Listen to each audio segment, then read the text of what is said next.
இந்த பிளெண்டர் டியூட்டோரியல்ல நீங்க Boolean modifier பத்தி தான் பார்க்க போறீங்க. நான் கியூப செலக்ட் பண்ணிட்டு மாடிஃபையர் டேப்ல add modifier, generate, Boolean modifier கொண்டு வந்துட்டேன்.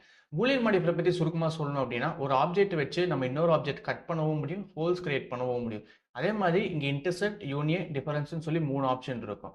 ஸோ இங்க ஆப்ஜெக்ட்ன்னு ஒண்ணு இருக்குல்ல, இங்க வந்து நம்ம எத செலக்ட் பண்ணணும் அப்படின்னா, எந்த ஆப்ஜெக்ட் மூலியமா நம்ம கட் பண்ண போறோமோ அந்த ஆப்ஜெக்ட் இங்க செலக்ட் பண்ணணும். ஸோ நான் ஐ ட்ராப்பை கிளிக் பண்ணி நான் ஸ்பியரை செலக்ட் பண்ணிட்டேன். இப்போ ஆப்ஷன் இன்டர்செக்ட்ல இருக்கு. இன்டர்செக்ட் அப்படின்றது என்னன்னா, நம்ம ஸ்பியர் வந்து நம்ம ஆப்ஜெக்ட்டோட இருக்கும்போது, அதுக்குள்ள என்ன இன்டீரியர் ஃபேஸ் இருக்கோ, அது மட்டும் தான் நமக்கு காமிக்கும். ஃபார் எக்ஸாம்பிள் இப்போ வயர்ஃப்ரேம் மோட்ல நான் இந்த ஆப்ஷனை கிளிக் பண்ணி டிசேபிள் பண்ணிக்கிறேன். இப்போ இந்த ஆப்ஜெக்ட்டுக்குள்ள இந்த ஃபேஸ் மட்டும் தான் இருக்கு, ஸ்பியரோட ஃபேஸ். ஸோ அதனால இந்த இன்டீரியர் ஃபேஸ் மட்டும் தான் நமக்கு காமிக்கும். பூலியன் மாடிஃபையர் வந்து அதோட ப்ராசஸ் பண்ணும். பட் பார்க்கும்போது ஏதோ பண்ணாத மாதிரி இருக்கும்.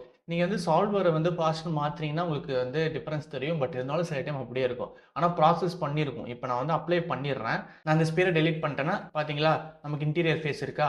அதுதான் வந்து இன்டர்செக்ட் அப்படின்றது. நான் கண்ட்ரோல் இசட் கொடுத்துக்கிறேன். நான் பூலியன் மாடிஃபையரை ரிமூவ் பண்ணிக்கிறேன். ஏன்னா நம்ம இப்போ ஷார்ட்கட் கீ மூலியமா பூலியன் மாடிஃபையர் ஆட் பண்ணி யூனியன் டிஃபரன்ஸ் பத்தி பார்ப்போம். ஸோ ஃபர்ஸ்ட் என்ன பண்ணணும் அப்படின்னா, எந்த ஆப்ஜெக்ட் வச்சு கட் பண்ண போறோமோ அந்த ஆப்ஜெக்ட்டை செலக்ட் பண்ணிக்கோங்க. அப்புறமா எந்த ஆப்ஜெக்ட் கட் பண்ணணுமோ அதை செகண்ட் செலக்ட் பண்ணிக்கோங்க. செலக்ட் பண்ணிட்டு கண்ட்ரோலை ஹோல்டு பண்ணிட்டு மைனஸை பிரஸ் பண்ணீங்க அப்படின்னா உங்களுக்கு பூலியன் மாடிஃபையர் ஆட் ஆகும். இப்போ ஃபர்ஸ்ட் ஆப்ஷன் நம்ம இன்டர்செக்ட் பார்த்தோமா, பாத்தீங்களா, நான் ஏற்கனவே சொன்ன மாதிரி இன்டீரியர் ஃபேஸ் மட்டும் தான் இருக்கு. ஸோ யூனியன் அப்படின்றது என்னன்னா, நம்ம இன்டர்செக்டோட ஆப்போசிட்னே சொல்லலாம். நம்ம ஸ்பியர் அண்ட் கியூப் வந்து கனெக்ட் ஆயிரும். கனெக்ட் ஆனதுக்கு அப்புறமா அதுக்குள்ள கனெக்ட் ஆகாத இன்டீரியர் ஃபேஸ் எல்லாமே டிலீட் ஆயிரும். நான் ஏற்கனவே சொன்ன மாதிரி இன்டர்செக்ட் அப்படின்றது இன்டீரியர் ஃபேஸ் மட்டும் தான் நமக்கு கொடுக்கும். யூனியன் அப்படின்றது இன்டீரியர் ஃபேஸஸ் மட்டும் ரிமூவ் பண்ணிரும். டிஃபரன்ஸ் அப்படின்றது என்னன்னா, நம்ம ஆப்ஜெக்ட்ல இந்த மாதிரி கட் பண்ணும். இப்போ உங்களுக்கு பார்த்தாலே தெரிஞ்சிருக்கும், நம்ம இந்த ஹாப் ஸ்பியர் கரெக்டா கட் ஆயிருக்கா, இதுதான் டிஃபரன்ஸ் அப்படின்றது.